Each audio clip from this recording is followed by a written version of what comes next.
If you like these videos and want more, remember to like and subscribe. Likes get this video pushed up in suggested videos listings. The more views these videos get, the more builds I can do in future videos. As always, thanks for watching.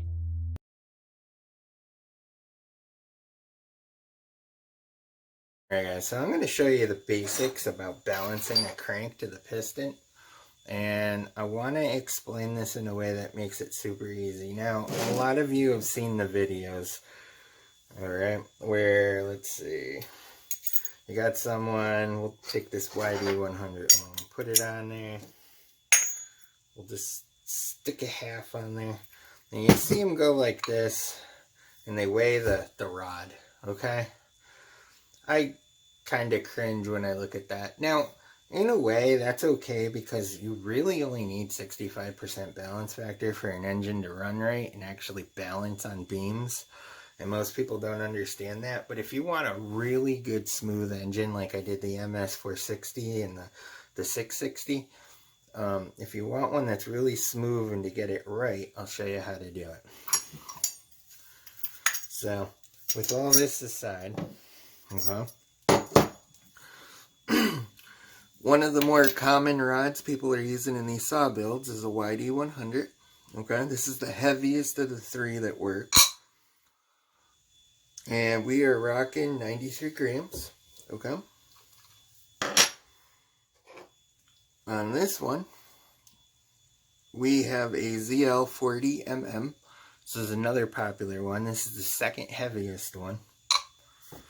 And this is at 87 grams. And the last one is an AF80. That's found in a lot of the PK80 kits and stuff like that. We're at 85 grams. Alright.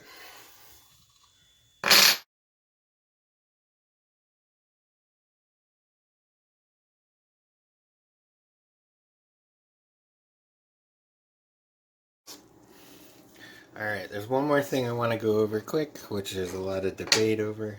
And I just want to show you the difference between the AF80, the ZL40mm, and the YD100 one, okay? Other than the weight, the profile of these, for thickness-wise, are all identical. The spacing from center to center is identical on every one of them, okay? The only thing that is different is the weight. And the reason the weight is if you look, this has a square profile, okay, like a boxy profile, and it's pretty thin. And then this one has a triangular profile, and it's the same thickness. And this little bit extra gives it that extra weight over that one. And the YD100 has the same profile as this one, the triangular one, but it's also thicker by quite a bit. So that's why this one's heaviest, middle, and lightest. Alright? They all use the same size bearings. They all have the same center to center. Now that's another debated subject, because if you set this on a machinist jig and you physically measure these, they're never really truly 88 or 89 millimeters long. So you're going to get a variation of about 88.3 to about 88.98, somewhere's in there, variation of center to center. I mean, it's really not a heck of a lot when you think about it. Like, you take that difference, you cut it in half because of it going in both directions, but I mean, you're talking less than half a millimeter difference. And you know, these are not the highest quality made parts either, so there's always a little variation. But anyways, yeah, you're looking at 0.3 to 0.6 variation in a millimeter. It would be 88.3 to 88.6 roughly, center to center. So that's why you will see some of them say 89 millimeter center to center and 88. It's just because they're really not truly either or. But if you had to go with it, I'd say 88 because it's usually on the lower end of it, like 0.3, 0.4-ish. Alright? So just to clarify that and make that, but these are identical. There's no geometry difference, there's no thickness difference, there's a weight difference, which we've already seen. Alright? Pretty much every bearing that you're going to find that's an open roller bearing like this is going to weigh identical every time. And just to prove that point, here's two different bearings, two different manufacturers of the wrist pin bearing. We got 6 and 6 grams. Here's a YD100 one that's also popular in some of the bigger builds. We got 4, and we got 4. Alright, so you're always going to have a constant with these. So that's why I'm making a cheat sheet of what all these are, so you don't have to try and do that stupid measure thing on the... It just doesn't even come close to what the real measurements are, okay?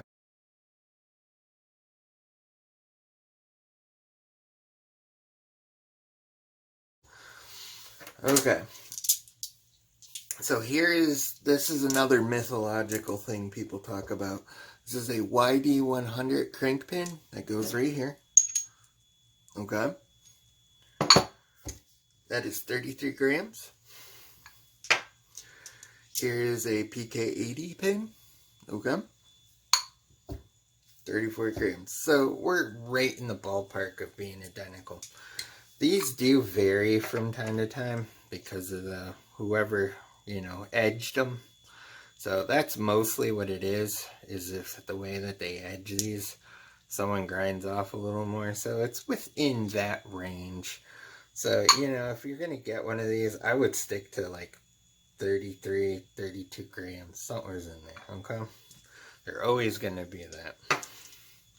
So what you would do is when you're trying to find out all this stuff, okay? Now the next thing too you're going to want to know is this one here. Okay, this came out of the PK80.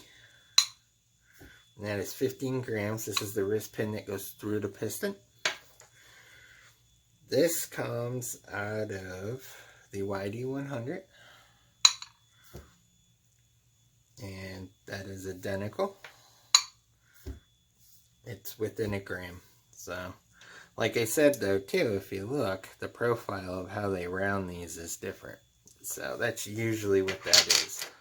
But I would stick to a nice solid like 15 for all those, just because. So we're just trying to get a cheat sheet so you don't have to measure all this crap. Okay, and here is the Phantom pin. Yeah, this is a Phantom 85, and that is 17 grams.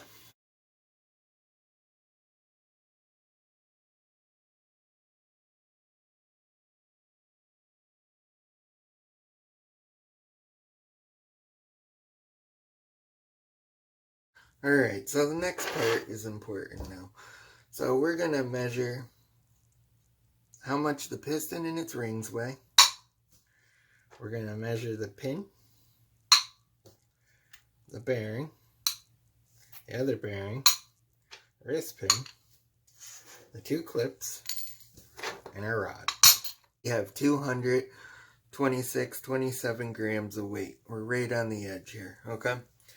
We're going to just go with 226 because it's a nice even number, and that's what it keeps going back and forth at. Just close enough, alright?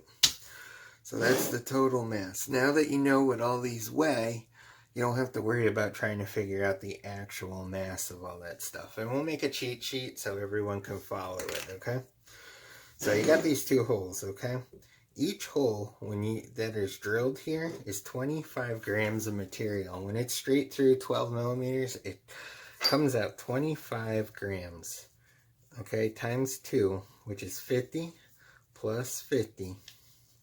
So we have 100 grams of material gone. So we got 226, okay? We're going to minus 100. That leaves us 126, okay? So, Now, the next part of this is you're going to want to drill a hole here, a hole here, and a hole here, a hole here, and a hole here, and a hole here. Okay? Now, you're going to take a 12 millimeter drill bit, like so. This is 12 millimeter. And you want to drill it 12 millimeters deep.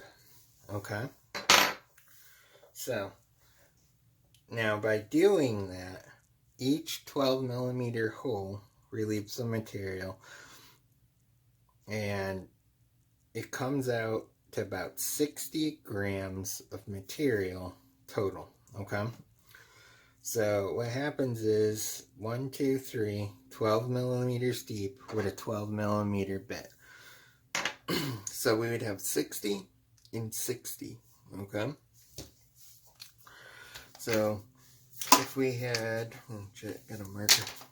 We have 60 plus 60. We're going to have 120. Okay? So for this one, we'd have 120, and we'd minus that. So we'd come out to 6 grams left over. Okay? So, like when I did the MS 460 and the other one, so what happens is now we drilled our holes, and we know 12 millimeters deep, a 12 millimeter hole is 120 grams. Comes out almost always perfect every time. I've done this a bunch of times. You can use it to drill. Okay, and here's the other thing. I'm going to go through drill bits in a minute too. So, if you're left with 6 grams over, you would take the center hole and drill it a little bit deeper to relieve 3 grams of material in each side. And you have an almost spot on what they call 80% balance factor, which is like on higher end 2-strokes.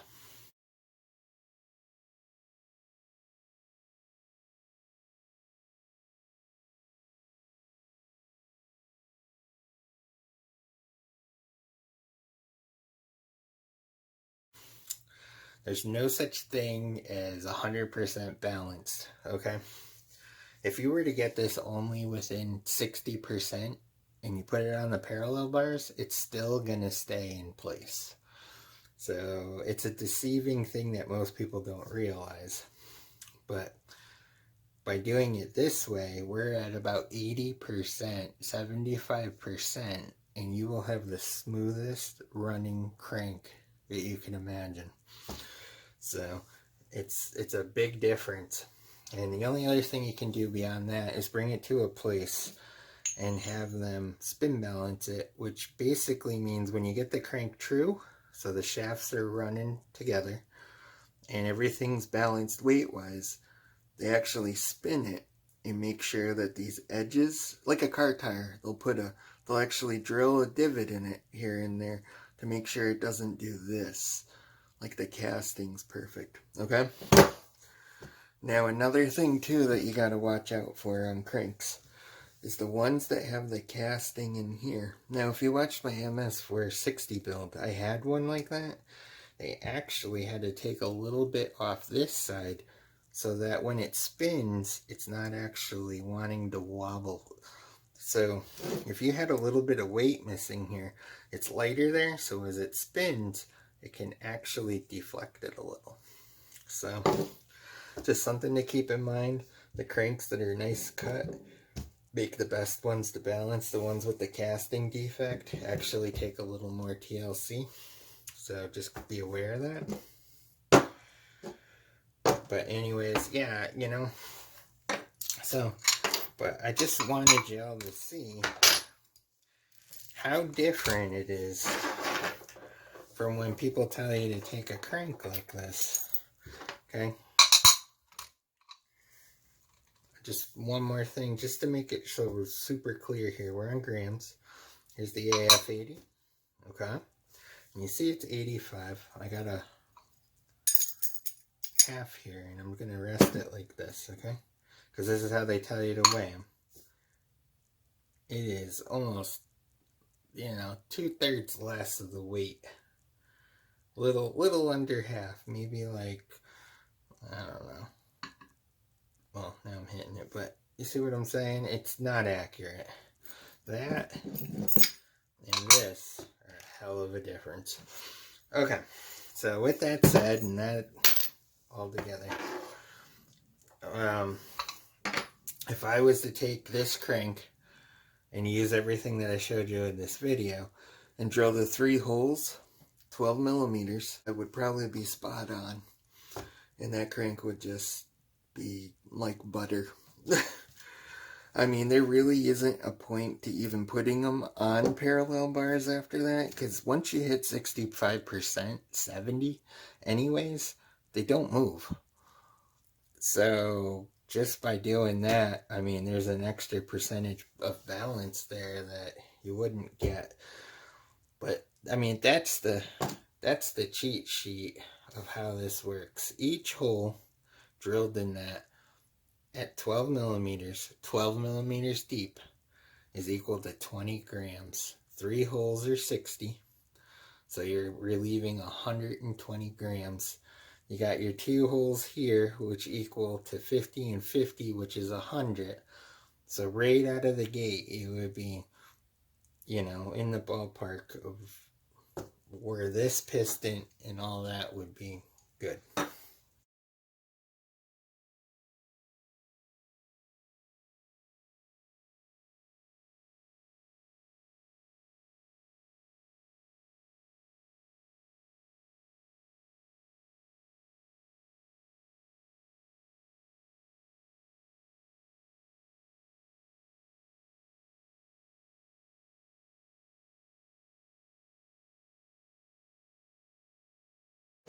Alright, I want to show you guys one last part of this. Now, there's some mythological crap here that you need carbide, I don't know, tile bits, and I don't get the point of all that, okay? These are case hardened. Inside is soft steel. You only got about a 1/16 of an inch of case hardened steel on these, okay? They're all like that. I mean, they're not super high quality cranks. I've never seen one that isn't just case hardened, so all the special drill bits and stuff kind of silly. But I'm going to explain something.